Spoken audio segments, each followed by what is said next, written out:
irmãos, graça e paz da parte de Deus nosso Pai e de nosso Senhor e Salvador Jesus Cristo.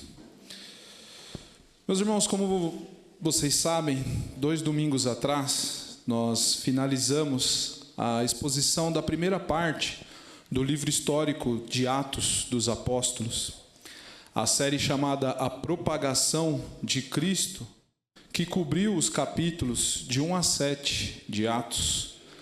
Ela teve o seu desfecho no martírio de Estevão. Vimos que esse evento, que em teoria poderia, através do medo, ter desestimulado o desenvolvimento da igreja, a propagação dessa pregação, na verdade, o martírio de Estevão foi a mola propulsora para que o evangelho extrapolasse os muros de Jerusalém. Então, nessa série, vimos a primeira parte do que Cristo profetizou aos apóstolos em Atos 1:8. O que ele disse lá? Receberão poder quando o Espírito descer sobre vocês e serão minhas testemunhas em Jerusalém, em toda a Judéia e Samaria e até os confins da terra. Então, uma vez que Jerusalém ouviu o testemunho dos apóstolos, a partir do capítulo 8 de Atos, Lucas vai narrar a progressão territorial e étnica do evangelho até os confins da terra. Ele não vai narrar até nós, né? Infelizmente, né? Ele não viveu tudo isso para poder continuar escrevendo o seu livro. Mas o evangelho continua propagando e atingindo pecadores em todo o globo até o dia de hoje, pela graça de Deus. Glória a Ele por isso. Todos sabemos que aqui na Igreja Batista Consumado, nós temos o objetivo de pregar toda a Bíblia. Então, em momento oportuno, nós retornaremos ao livro de Atos para estudar, então, a continuação, a propagação do Evangelho fora dos muros de Jerusalém. E como o Espírito Santo conduziu os apóstolos e a igreja ao longo da história nesse processo. Muito bem. Isso quer dizer, então, que hoje nós daremos início a uma nova série, né? Olha só que legal. Uma nova série de mensagens, só que dessa vez um pouquinho diferente, uma série temática. E o tema principal, como o pastor já disse, né, para esse mês de novembro, né, qual é o tema dessa nova série? Quem sabe dizer? Um coração grato, né? Pode colar do slide, né? Fica à vontade. Um coração grato. Então, hoje e nos próximos 3 domingos, ou seja, é uma trilogia, né? Próximos 2 domingos, né? Conta 3 com esse, né? Uma trilogia temática onde trabalharemos o tema da gratidão. Será que nós temos motivos para agradecer? Deus é digno da nossa gratidão em todo tempo e em qualquer circunstância? Será que nós temos sido gratos o suficiente? E qual o motivo para que muitas das vezes nós sejamos ingratos? Né? Ao menos eu enxergo que muitas das vezes eu não tenho sido grato a Deus da forma como deveria. Fica aí a pergunta para a gente pensar já no início. Não, essas não são meras perguntas retóricas. Elas devem sim nos levar a uma reflexão, mas é necessário que nós, que confessamos o nome de Cristo, respondamos de forma objetiva as implicações que o amor de um Deus gracioso traz para a vida daqueles que foram alcançados por essa graça. Vamos aprender um pouquinho mais sobre isso? Amém? Pode ser? Agora, né? Vai ser, né?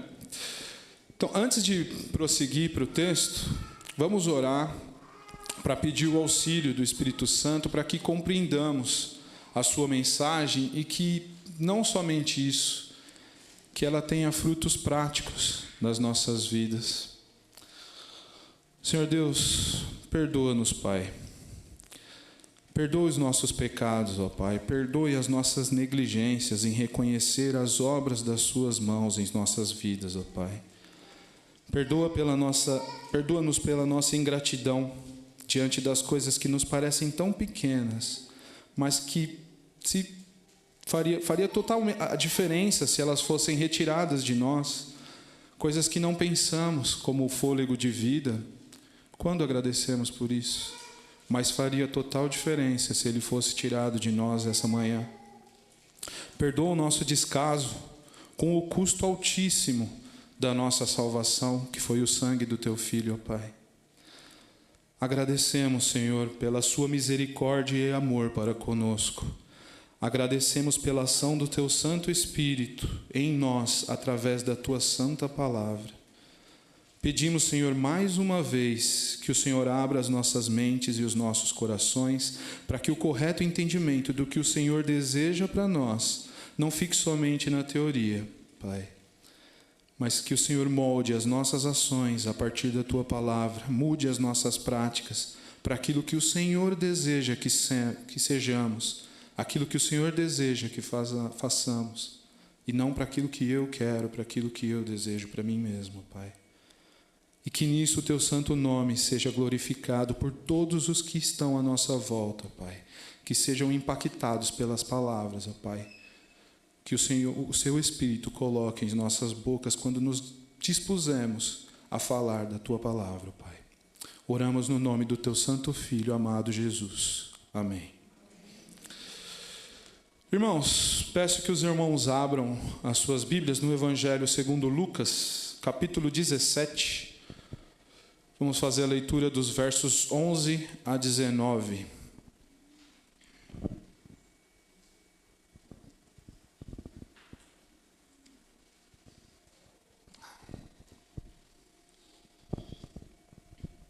Evangelho segundo o evangelista Lucas, capítulo 17. Em reverência, leremos os versos de 11 a 19. A palavra do Deus Todo-Poderoso diz o seguinte: A caminho de Jerusalém, Jesus passou pela divisa entre Samaria e Galiléia. Ao entrar num povoado, 10 leprosos dirigiram-se a ele, ficaram a certa distância e gritaram em alta voz: Jesus, mestre, tem piedade de nós.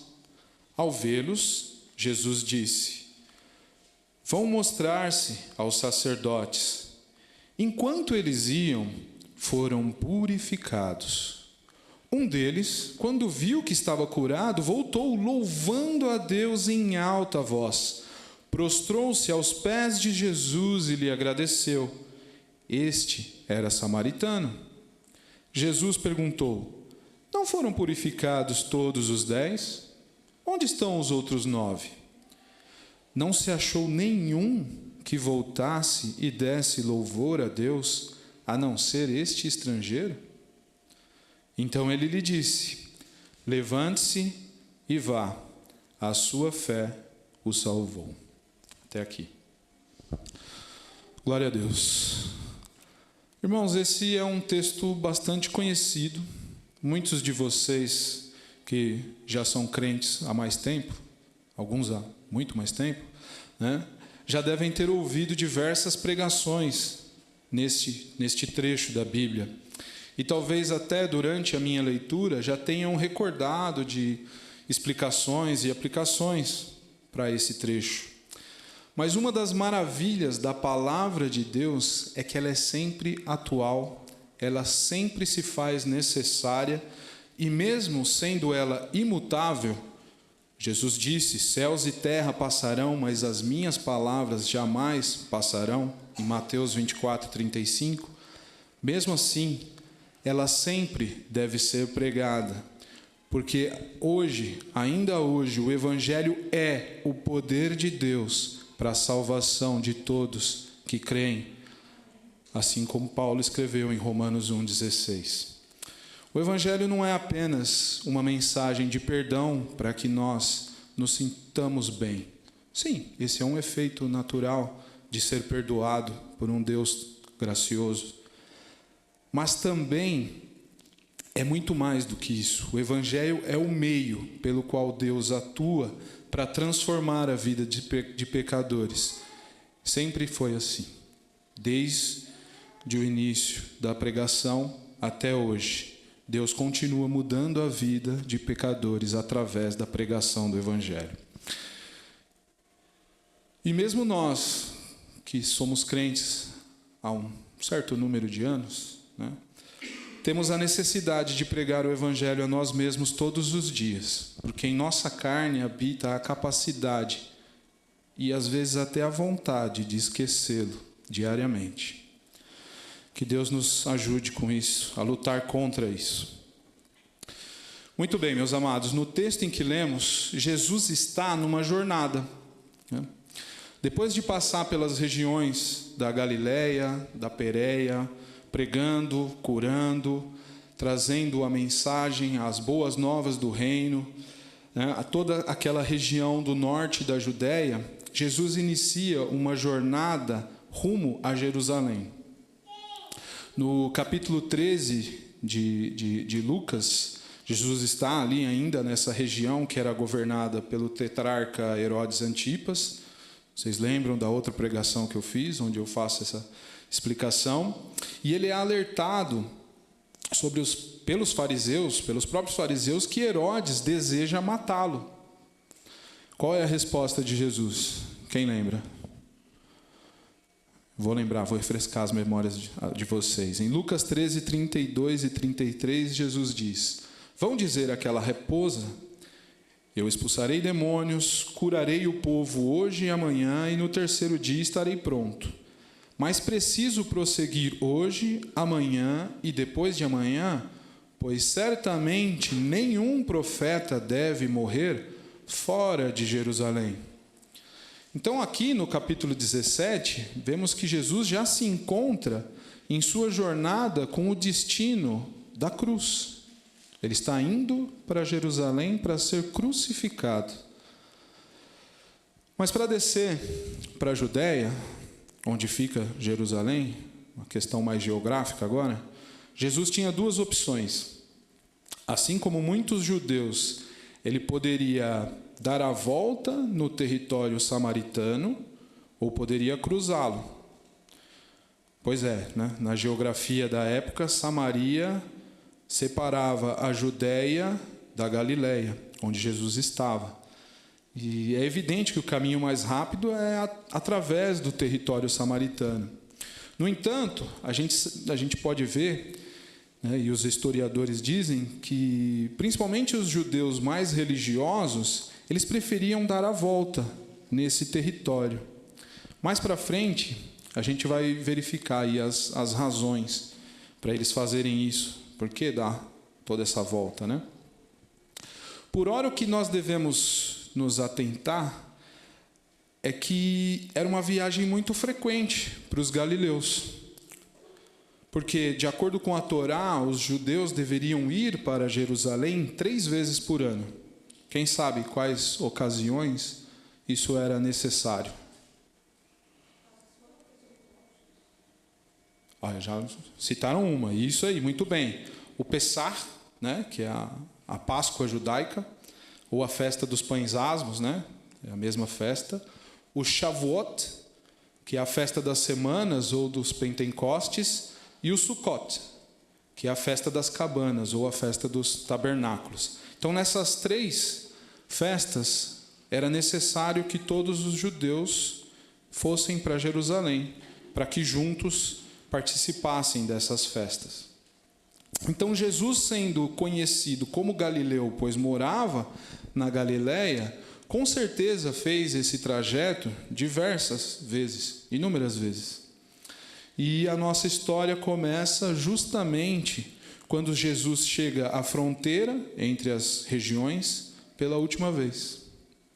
A caminho de Jerusalém para ser crucificado, esta é a última vez que Jesus faz esse trajeto entre a Galileia e a Judéia, passando pela Samaria. Versos de 11 a 13, olha só. A caminho de Jerusalém, Jesus passou pela divisa, ali pela fronteira entre Samaria e Galileia. Ao entrar num povoado, 10 leprosos dirigiram-se a ele ficaram a certa distância e gritaram em alta voz: Jesus, mestre, tem piedade de nós. Então aqui Jesus entra em um povoado. Dessa vez Lucas não se preocupa em informar qual povoado, né? Ele não dá o nome dessas, talvez não fosse nem uma cidade. Como são leprosos, provavelmente é um povoado mais separado, mais longe, né? Então logo Jesus chega, ele é surpreendido por 10 pessoas que possivelmente se animaram muito ao vê-lo. Pode ser que tenham reconhecido Jesus de outras vezes que ele tenha passado por ali, ou simplesmente perceberam que era Jesus por causa dos seus seguidores, ou mesmo rumores de que Jesus estava vindo a esse povoado. Mas o texto nos mostra que eles não se aproximam de Jesus, ao menos não muito, né? O verso 12 enfatiza que eles ficaram a certa distância. Não podia ser diferente, o texto revela que essas 10 pessoas sofriam de lepra. Um diagnóstico, naquela época, muito dramático para aqueles que sofriam com essa doença. Para se ter uma ideia, a estigma sobre a palavra lepra foi tão grande no decorrer da história que isso levou até a mudança do nome da doença para hanseníase, né? Tamanha a rejeição e a segregação que os leprosos tinham no passado. Mas uma coisa que muitos de nós, ou mesmo eu não sabia, né? Vinha saber durante a pesquisa, é que a lepra não ataca somente a pele. Além das manchas na pele, ela também causa dores nas juntas, principalmente mãos e pés, as extremidades, né? Formigamento, dormência, ressecamento, a fraqueza, né? Existe uma fraqueza.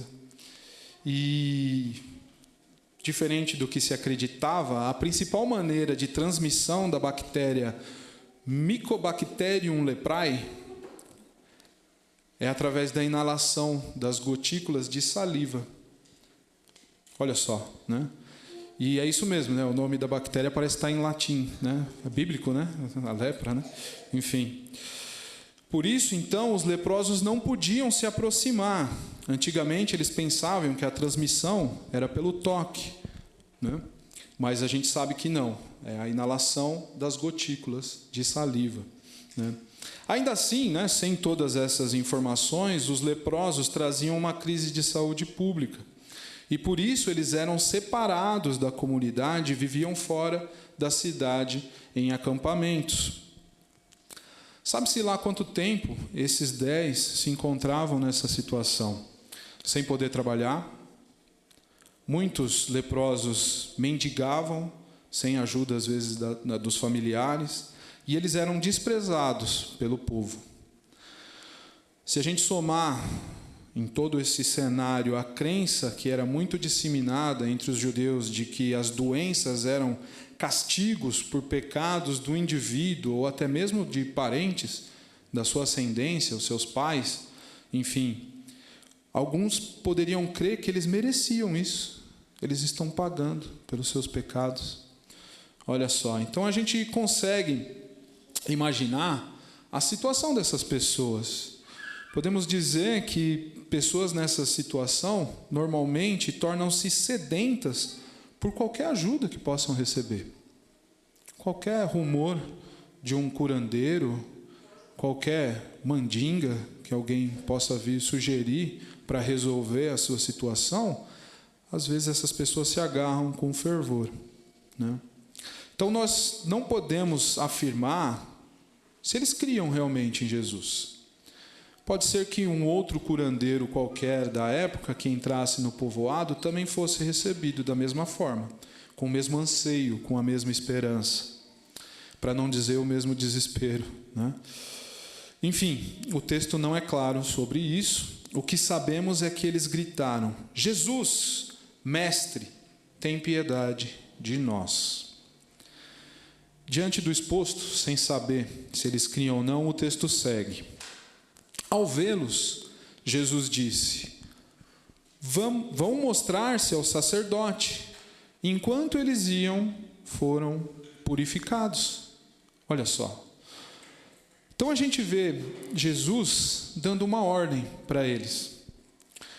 Isso faz lembrar a situação de 2 Reis, quando Naamã chega para o profeta, e o profeta nem o recebe, ele dá uma ordem para Naamã. Naamã se ofende, sim ou não? Ele fala, não tem rios muito melhores lá, onde moramos, né? Por que eu vou vir aqui mergulhar no Jordão, esse rio que nem é tão bonito, né? Mas o convencimento ali do seu servo, ele vai e cumpre a ordem e é curado, olha só. Aqui, né, diferente de Naamã, eles correm, né? Jesus deu uma ordem também e age diferente de outras curas que a gente vê, né? Ele não faz uma oração, pelo menos o texto não nos revela isso. Ele não cuspiu na terra, mexeu, fez um barro ali para eles fazerem um tratamento de pele. Não foi feito, como ele faz em outras situações. Ele simplesmente manda que eles cumpram, inclusive, aquilo que a lei determinava, né?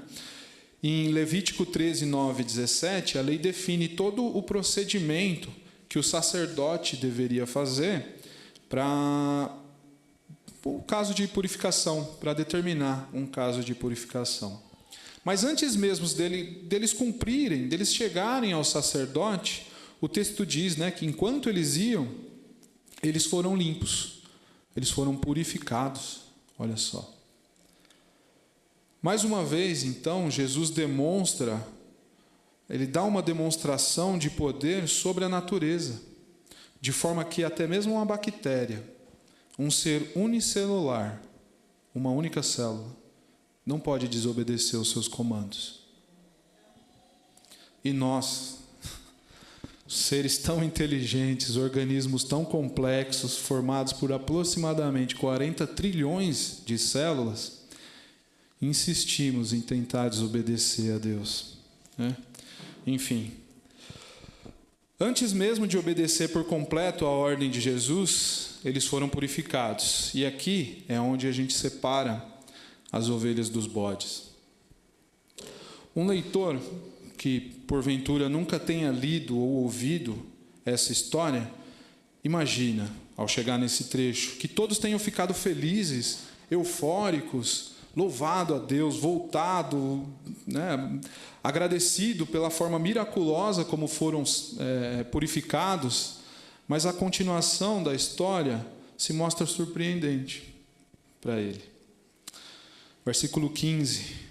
Um deles, quando viu que estava curado, voltou louvando a Deus em alta voz, prostrou-se aos pés de Jesus e lhe agradeceu. É o 16a. E aí, esse nosso leitor desinformado, principalmente se ele for de origem judaica, pode ter pensado, só um? Bom, de certo era judeu, né? Os outros 9 só poderiam ser samaritanos, né? Quem eram os samaritanos? Quem se lembra? Por que existia tamanha desavença entre judeus e samaritanos ao ponto deles preferirem dar a volta no seu território? Se a gente consultar o Antigo Testamento, logo após o reinado de Salomão, o seu filho Roboão assume o poder. E qual foi a maior conquista de Roboão? Perder 10 das 12 tribos, né? Ele dividiu o reino, né, entre o reino do norte e o reino do sul. E a partir daí, a Bíblia narra uma série de inimizades que aumentam e diminuem entre o reino do norte e do sul. Muitos reis do norte e do sul também se perdem, se afastam de Deus. As práticas mais absurdas são narradas na Bíblia, tanto dos reis do norte quanto do sul. Alguns tentam restabelecer a adoração a Yahvé, mas no final o reino do norte, por causa do seu pecado, é assimilado pelos assírios. Eles são conquistados pelos assírios, e os israelitas das 10 tribos do norte, depois de conquistados pelos assírios, foram assimilados pela sua cultura. A forma como os assírios agiam para impor a sua cultura era a miscigenação. Traziam outros povos, misturavam com outros povos que já haviam sido dominados e a cultura se perdia. Perdia a sua identidade. E dessa miscigenação surgem os samaritanos. Depois, isso acaba acontecendo com o sul também, né? Não dessa forma, eles são levados escravos para a Babilônia, também por conta do seu pecado, por não cumprirem aquilo que foi estabelecido por Deus. E após o seu exílio, no período interbíblico, depois que eles já haviam retornado, tentando evitar um novo exílio pela desobediência a Deus, ou uma punição pelo afastamento da lei, eles vão para o extremo oposto. Daí surgem os fariseus e todo o julgo que eles impunham sobre as pessoas na sua interpretação da lei. E eles consideravam os samaritanos impuros etnicamente, como se fossem a escória da região. De forma que um fariseu não poderia nem mesmo tocar um samaritano, pois isso o tornaria ritualmente impuro. É como se fosse um leproso étnico, olha só, né? Com esse tipo de situação, ou contra esse tipo de pensamento, que Jesus conta, inclusive, a parábola do bom samaritano. Porque isso era inconcebível na cabeça dos fariseus e dos religiosos da época. Mas quando Jesus faz isso, ele mostra, ele já dá indícios de que seu ministério não seria restringido por amarras étnicas. Todos os povos da terra seriam abençoados pelo que Jesus havia de fazer. O texto continua. Ele prostrou-se aos pés de Jesus e lhe agradeceu. Este era samaritano. Jesus perguntou: não foram purificados todos os 10? Como se Jesus não soubesse, né? Onde estão os outros 9?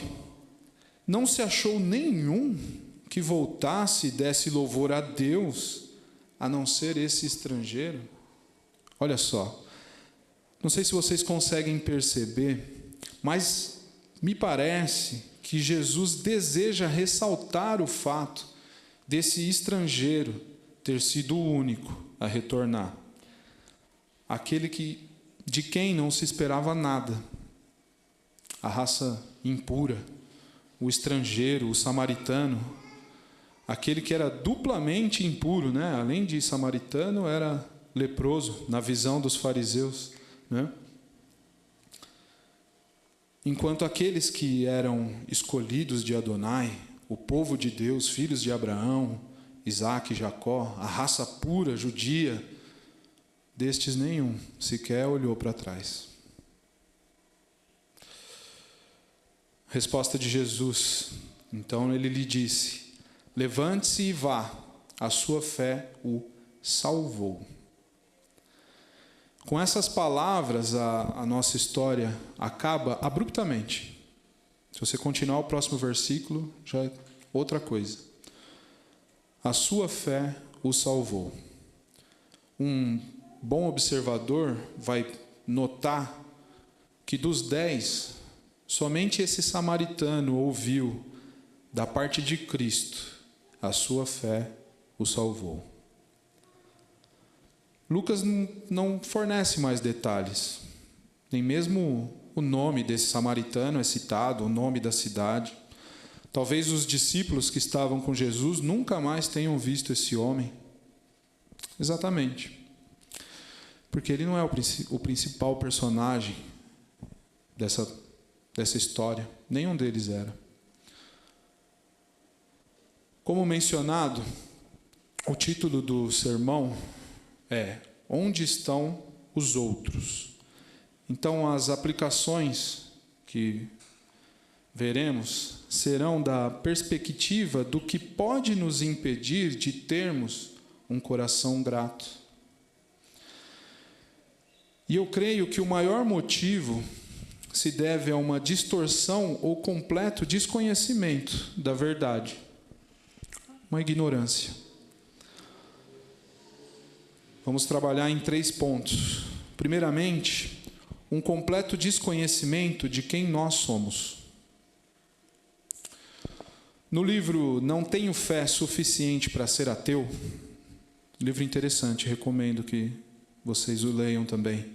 Um dos autores, Norman Geisler, acho que é assim que fala, apresenta uma técnica de evangelização que permite que você rapidamente avalie as posições de uma pessoa em termos espirituais.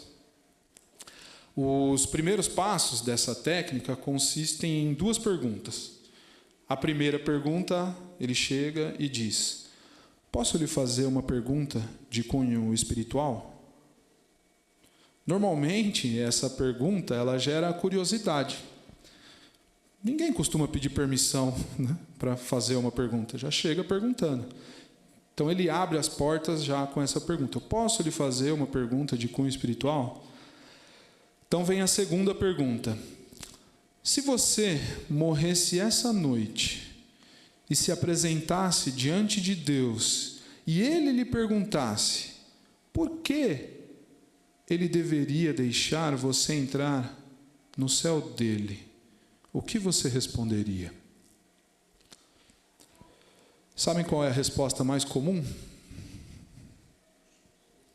Boas obras. Em outras palavras, o mérito. Essa é a resposta mais comum entre os não cristãos, e eu arrisco falar que entre alguns dos denominados cristãos também. Eu sou uma boa pessoa, eu cumpro a lei, eu faço tudo o que se espera de mim, eu ajudo os pobres. Talvez esse for o pensamento dos 9. Recebemos a cura porque merecemos. Deus sabe o quanto éramos bons antes de ser acometido por essa doença. Não merecíamos aquela situação em que a gente se encontrava. A justiça foi feita. Deus havia de nos curar. Pois se não o fizesse, isso seria uma injustiça. Poderia ser esse o pensamento? De fato, enquanto não percebermos que a nossa real situação, enquanto não percebemos o quanto estávamos longe de Deus, o quanto nossas pseudo-boas obras são inúteis para nos tornar justos, para nos tornar minimamente aceitáveis para Deus, qualquer coisa que Ele nos faça parecerá como algo merecido. Enquanto não soubermos o quão distante estávamos do que deveríamos ser, qualquer graça que recebermos, eu mereci. Como se nós pudéssemos conquistar a Deus com os nossos esforços, fazendo gracejos para Ele, parecendo atraentes para Ele. Isso é praticamente a definição do paganismo. O que é o paganismo? Eu faço oferendas para entidades em troca de benefícios. Isso está errado.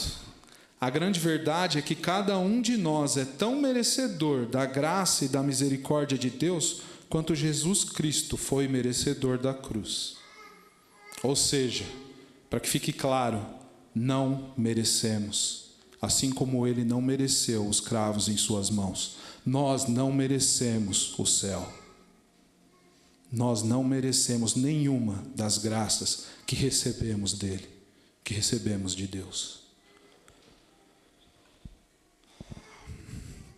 Assim como Cristo não mereceu a minha cruz, a sua cruz.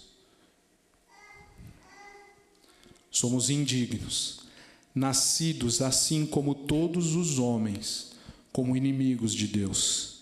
E não há nada que eu e você possamos fazer para mudar essa situação por nossos próprios esforços. Romanos 3:23 afirma a condição universal do humano pecador. Todos pecaram e são destituídos da glória de Deus. Colossenses 1:21, falando dos já regenerados, mas lembrando eles de antes disso? Antes vocês estavam separados de Deus e, na mente de vocês, eram inimigos por causa do mau procedimento de vocês. De forma que tentar tornar-se aceitável para Deus pelos próprios esforços seria equivalente a tentar chegar até a lua saltando. Não, acho que não está proporcional o suficiente. Na verdade, seria como tentar chegar em Andrômeda saltando, em um pé só. Agora acho que ficou mais próximo da realidade. Isso é impossível para nós, pecadores. Então não, a graça e a misericórdia de Deus não é o que nenhum homem merece. E é necessário que tenhamos essa percepção sobre a nossa natureza caída. É necessário que saibamos quem somos. Segundo, talvez a gente não tenha um coração grato por causa de um completo ou um conhecimento parcial, um completo desconhecimento ou um mero conhecimento básico de quem Cristo é. Talvez os 9 leprosos conhecessem algumas histórias sobre Jesus, certamente os rumores sobre os seus milagres, talvez tenham chegado até eles, alguém tenha falado, tem um galileu aí curando as pessoas, ele fala algumas coisas lá, mas isso não é importante, ele cura as pessoas, né? Mas certamente, se eles soubessem que estavam diante do Cordeiro de Deus que tira o pecado do mundo, se soubessem que aquele homem é o maravilhoso conselheiro, Deus forte, Pai da eternidade e príncipe da paz, como é descrito em Isaías 9:6 sobre o Messias, o Mashiach, um homem santo, perfeito, a encarnação do Logos, a encarnação da palavra de Deus, como dito em João, aquele que é a palavra e tornou-se carne, com a glória do unigênito vindo do Pai, cheio de graça e verdade, como ele é descrito em Filipenses 4:19, aquele que perdoa pecados, pois compartilha da mesma substância do Deus Pai, pois ele e o Pai são um. O Filho de Deus, o resplendor da glória de Deus, a expressão exata do seu ser, sustentando todas as coisas por sua palavra poderosa. Com certeza, se eles soubessem quem é Jesus, se eles soubessem de tudo isso, eles teriam voltado. Talvez não tivessem nem mesmo pedido para serem curados, mas antes, para que Jesus solucionasse o maior dos problemas deles, o pecado, a separação de Deus, condição natural de todo homem nascido. Todo homem, todo filho de Adão, nasce com um problema muito maior do que qualquer doença, do que qualquer má formação. O pecado que habita neles era uma doença muito maior, escondida no coração deles, de forma que eles só enxergavam a lepra.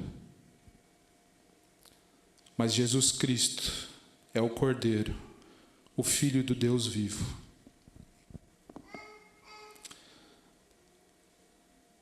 Que antes de levantar o paralítico que desceu da laje, ele perdoou os seus pecados, pois sabia que aquele era o maior problema daquele homem, levando os fariseus a se questionarem: quem é esse que perdoa pecados? Quem pode perdoar pecados senão Deus? Os fariseus acertaram uma, né? Ele era Deus. Ele é Deus. Ele está vivo e reina à destra do Deus Pai. Nós sabemos quem Jesus é. Nos foi revelado. Nós temos todo o Novo Testamento, todo o Velho Testamento, onde o pastor disse, no Velho Testamento havia a exposição da necessidade que tínhamos de um Salvador. Mostrou também a corrupção do homem, a que ponto nós poderíamos chegar. Mas ele veio para livrarmos do mal, livrar-nos do nosso próprio pecado. Chegando então ao terceiro ponto, de que talvez não tenhamos um coração grato por causa de um completo desconhecimento do que Cristo fez, ou um conhecimento parcial, substancial. Uma vez que a gente reconhece a verdade de quem nós somos e reconhecemos a verdade de quem Cristo é, quando chegamos nesse ponto, talvez tenhamos noção da dimensão do que ocorreu na cruz. Um pequeno vislumbre do que de fato ocorreu na cruz. É evidente que aqueles 9 leprosos não sabiam disso, ainda não tinha acontecido. Talvez nem estivessem esperando o Messias, mas a questão agora é comigo e com você que está ouvindo essa mensagem. Nós estávamos emaranhados, presos, escravizados pelo nosso pecado, mortos em nossos delitos e pecados e sem qualquer condição de salvarmos a nós mesmos. Assim como leprosos, estávamos separados, alienados e não havia condição alguma de nos aproximarmos de Deus. Como os samaritanos, éramos impuros, uma distorção da criação perfeita de Deus, há muito misturados com culturas mundanas, praticando a iniquidade, vivendo como inimigos do nosso Criador. Mas contra toda a lógica humana, Deus, do alto da sua santidade, da sua majestade, da sua infinita misericórdia, Ele olhou para mim, Ele olhou para você. Antes mesmo que estivéssemos nascido, e nos amou. Ele estendeu a sua mão e propositalmente permitiu que os cravos a perfurassem. Propositalmente permitiu que os chicotes romanos lhe rasgassem as costas.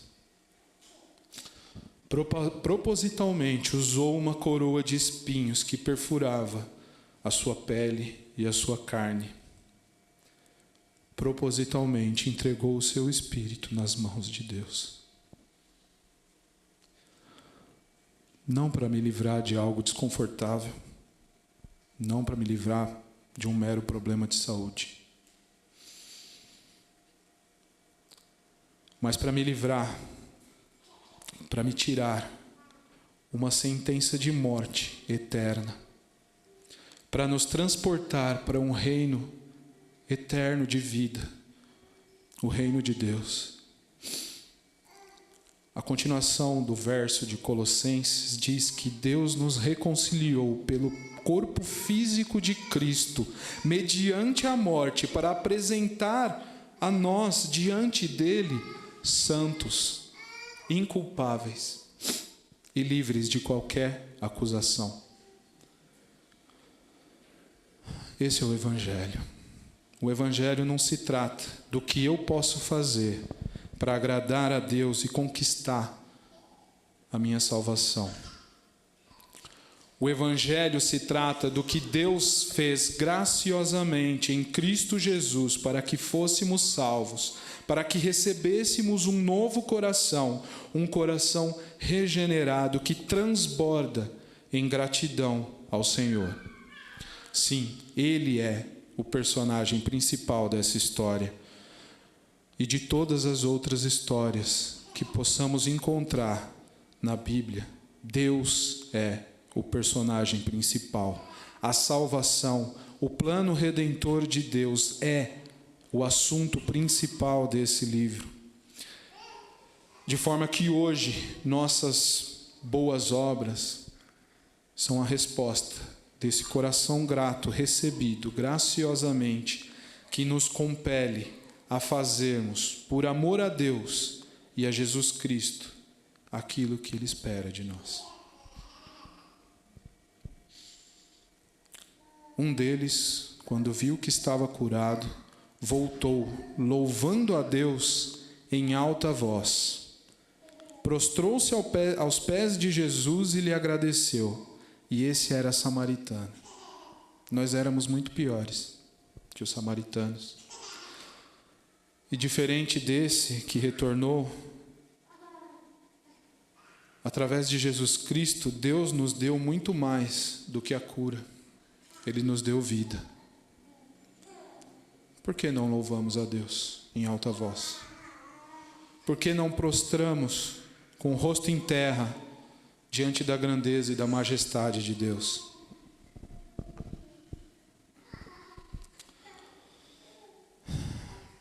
Eu encerro esse sermão repetindo agora as mesmas perguntas que eu fiz no início. Será que eu e você temos motivos para agradecer? Deus é digno da nossa gratidão em todo o tempo e em toda e qualquer circunstância? Será que eu e você temos sido gratos o suficiente? Nunca vai ser suficiente. Busquemos entender quais são os motivos, então, da nossa ingratidão, para que possamos corrigi-los. Não para tornarmos mais aceitáveis a Deus. Jesus já fez isso. A escrita de dívida que nos era contrada já está paga. Mas em resposta ao sangue que foi derramado em nosso favor, um sangue inocente, que é a causa de podermos nos apresentar diante de Deus santos e inculpáveis. Glória a Deus por isso. Senhor Deus, obrigado, Pai, pelo plano redentor, pelo Teu Filho Jesus, que cumpre tudo aquilo que eu sou incapaz de cumprir.